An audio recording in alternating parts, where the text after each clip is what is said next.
Chapter 30. The Goodbye. Connor woke up the next morning with a mission. Before anyone else had woken, he ran down the stables and arranged for a carriage to take him to the countryside. He kept his activities a complete secret from anyone else, fearing someone would stop him if he made his plans known. He didn't return until that evening just before dusk, and he didn't return alone. The carriage door swung open, and 3 additional passengers emerged from it. Connor had brought Lady Iris, Petunia, and Rosemary back with him. After they spent nearly a decade suffering through constant public persecution, Connor had offered them the only chance at refuge they had ever received. And after hearing hours of Connor's descriptions, and sequestered family of women finally jumped at the chance. They were carrying as many of their belongings as they could. Lady Iris held onto the painting of her late husband. Rosemary held her favorite cooking bowl, and Petunia grasped a stack of rolled-up animal portraits under her arm. "There's things called culinary school that you're going to love," Rosemary, Connor was saying, further listing the perks of his dimension. "And just wait till I introduce you to Animal Planet, Petunia." Sir Lambton emerged down from the front steps of the palace toward the carriage. "What's going on here?" he asked Connor. Connor pulled him aside and so the women couldn't hear him. "I'm taking them back to the other world with us," he said. "You're what?" Lambton said. "I explained everything to them. It took them a while to understand, but they want to leave," Connor said. "Lambton, they're miserable here.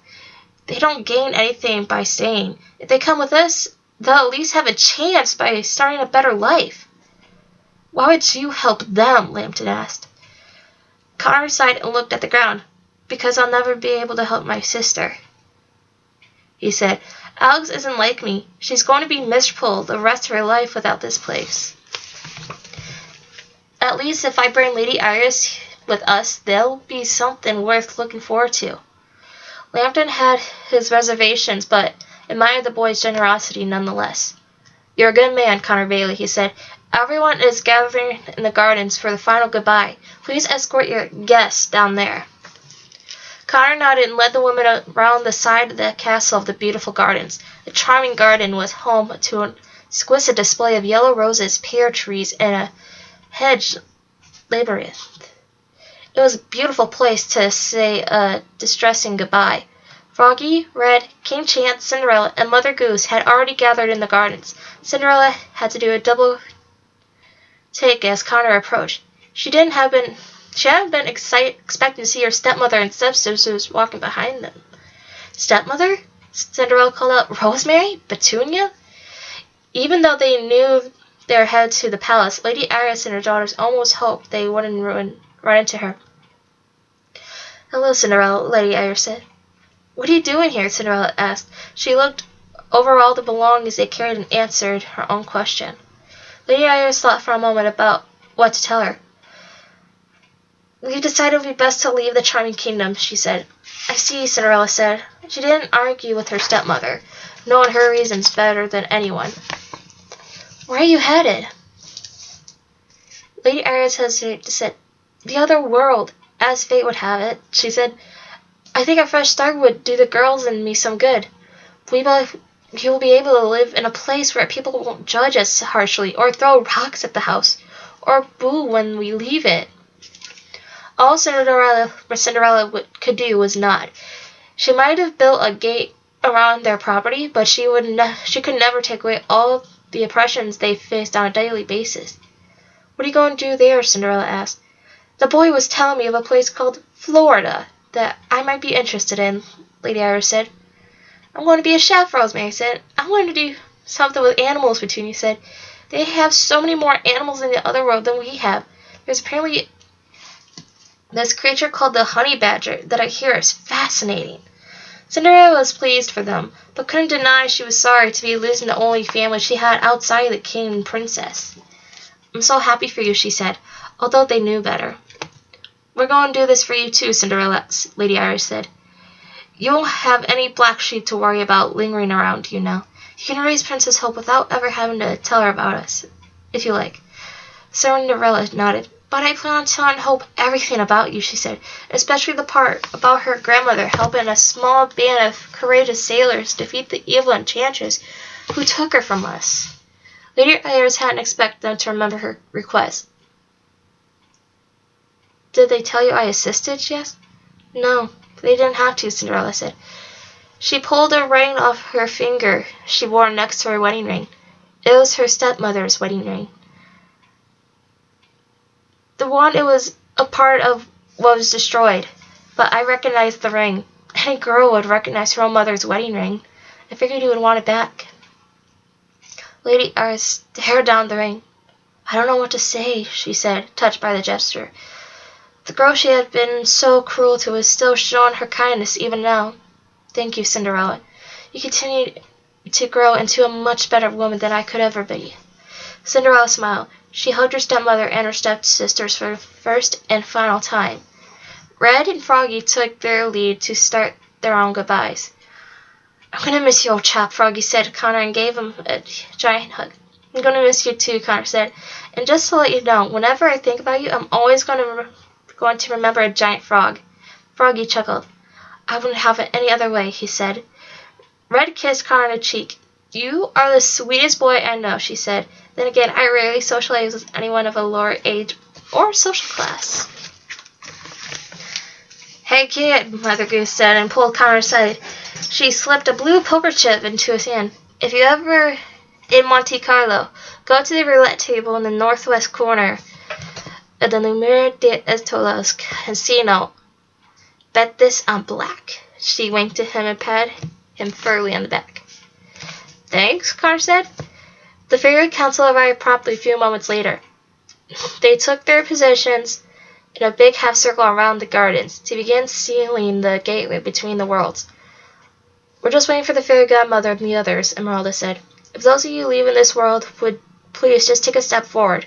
Connor, Lady Ayres, Rosemary, and Petunia all edged forward on the grass, stepping into the center of the crescent. Shape the council form. Hey, there they come now, Skyline said. Connor turned to see his grandmother Charlotte, Bob, and his sister walking down from the palace. Bob was carrying one of the golden mirrors, and his grandmother had convinced the fairy council of approving securely under his arms. Connor avoided looking at his sister, knowing whatever devastating expression was on her face would ever make him more heartbroken than he already was. As soon as his grandmother reached the gardens, she threw her arms around Connor and said a tearful goodbye. You take good care of yourself, do you understand? She said to him. I love you, Grandma, Connor said. I love you, my darling boy, she said, and wiped the tears off her face. I'm going to talk to you every Sunday evening through the mirror. I don't care how busy you are. There is no excuse to miss it. She playfully pointed her finger at him. I'll be there, he laughed. The sun began to set and the sky darkened. All the fairies in the half circle nodded to one another. It's time, Esmeralda said. Fairy Godmother, if you will please create a portal for our travelers, for the last time. The fairy godmother reluctantly nodded. She stood in front of the council and joined hands behind her. The wind began to pick up and circled around them as their spell began blowing the petals of the pear blossoms around like a blizzard. The fairy godmother waved her crystal wand and cracked it like a whip. A large tear appeared in the air, as if the world had been ripped at the seam. Everyone stared at it in awe. Connor could see the living room of their rental house on the other side of it. It's done, the fairy godmother said, and turned back to the other fairies. As soon as the portal closes, the gateway will be closed forever. The top and bottom of the portal began retracting inward, the seam between the worlds starting closing for good. Charlotte and Bob joined Connor and the women in the center, but Alex stayed behind the fairies. Alex, come on, let's go, Connor called to his sister. Alex didn't move. For the first time, Connor noticed she wasn't wearing her normal clothes. Instead, she wore a bright blue robe that sparkled like a night sky, just like her grandmother's. A headband made of the same white flowers their grandmother wore was in Alex's hair. She had a long crystal wand, also just like their grandmother's. Alex, why are you dressed like that? Connor said. Alex's eyes welled up instantly. She looked from her mother to her grandmother for support and took a deep breath before breaking the news to him. Because I'm staying, Alex said. Connor felt like he had been kicked in the stomach. You're what? He said. Alex had known this would be one of the most difficult moments in her life, but she never could have imagined it was going to be this hard. I'm staying here with Grandma, Alex said. I was going to tell you this morning, but you were gone by the time I woke up. Connor couldn't believe what he was hearing. He didn't want to believe it. He turned to his mother, hoping she would talk sense to his sister. Mom, tell Alex she's crazy if she thinks she's staying here, he said, but his mother didn't immediately reprimand her like he had expected. She just gazed at Alex with large, watery eyes. She's telling the truth, Connor, Charlotte said. Connor looked back and forth between them, shaking his head. No, this can't be real, he said to him. Why would you let her do something like that? Charlotte placed a hand over her son's shoulder. One day, when you have kids, Connor, you'll discover that your biggest fear is not always making good decisions for your children. And while I know I'll always regret the decision to let her stay, I'll always know it was the right decision, she said. You know as much as I do that your sister belongs here. Connor felt like he had been ambushed.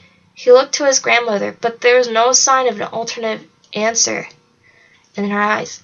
Alex, what about school, Connor said. What about graduation? What about college? What about starting families of our own someday? Are you just going to throw all of those things away?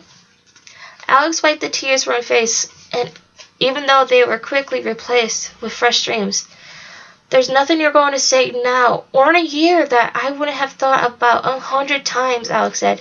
This isn't easy for me, Connor, but I know it's what I have to do. You mean you've been planning this? Connor said. He was so angry she had been even considered something so drastic without telling him. I thought about it every day since we got back the first time, Alex said. I never thought the conditions would be so severe. But it was even in the Snow Queen's prophecy. We just didn't recognize it. Of the 4 travelers, no one will not return. She was talking about you, me, Mom, and Bob. We were the 4 travelers, not the ones aboard the Granny. You're going to regret this, Connor said. One day, you're going to look back and wish you hadn't left me and Mom. No, I won't, Alex said, because I couldn't live without this world now that I know how much it offers me. Connor felt like he was in a nightmare. Alex, I've never been anywhere without you in my entire life, Connor said. We can't live worlds apart. Don't you get it, Connor? Alex said. We were always meant to live worlds apart. Magic chose us to be the bridge between the 2 worlds. It's the reason there are 2 of us. I always meant to stay here and succeed Grandma in magic, and you were meant to go to the other world and continue her storytelling. Do you think it's just a coincidence that you turned out to be such a good writer? Every fiber of his being wanted to argue with her. Every inch of him wanted to reject what she was telling him. But something about seeing his sister among the fairies made him feel like everything was right in the world, even though he was crashing around them. Alex stepped toward him and gave him the biggest hug she had ever given him. We'll always be together, Connor, Alex said, in our hearts and in your stories. Every time you pen another story about our adventures in Land of Stories, I'll be right there with you. And when that isn't enough, we can always see each other in the mirrors. Esmeralda was the only one eyeing the portal. The gateway is closing, she said. You have to leave soon before you're all trapped in this world. For every tear that rolled down Connor's face, there was a dozen he fought back. He knew there was no going back now. Alex had made up her mind. There were so many things to say, and not enough time to say it. Connor made sure to make his final moments with his sister count, and said the only thing that mattered. I love you, Alex, he said and hugged her. I love you too, Connor, she said and hugged him back. They could both feel each other's tears on the back of their necks. One by one, Lady Iris, Rosemary, Petunia, and Bob stepped through the seam between the worlds and disappeared. Charlotte gave Alex one last hug before stepping through it, and Connor followed her. He watched his sister through the seam as it slowly closed and the fairy tale world vanished before his eyes. They were now dimensions apart. Yep, both the twins were finally home. Alex is right. Connor could still feel her in his heart. However, underneath the pain of saying goodbye was lingering certainty that their goodbye wouldn't last forever. Despite what the fairies told him, Connor knew in his heart that his and Alec's story was far from over. Alright, that is the end of Chapter 3 and also the end of The Land of Stories, The Enchantress Returns. So in the next video, I'll be able to give out a quick summary of each chapter in the book at all, and also give my review of what I think of the book overall. But hopefully, I hope you subscribe if you want to hear more books in the future. And also, don't forget to comment down below for any book suggestions later on for me to read. The next book I will be reading is Land of Stories: A Grim Warning. But overall, I hope you have a wonderful day and hope you all enjoy the reading. Bye!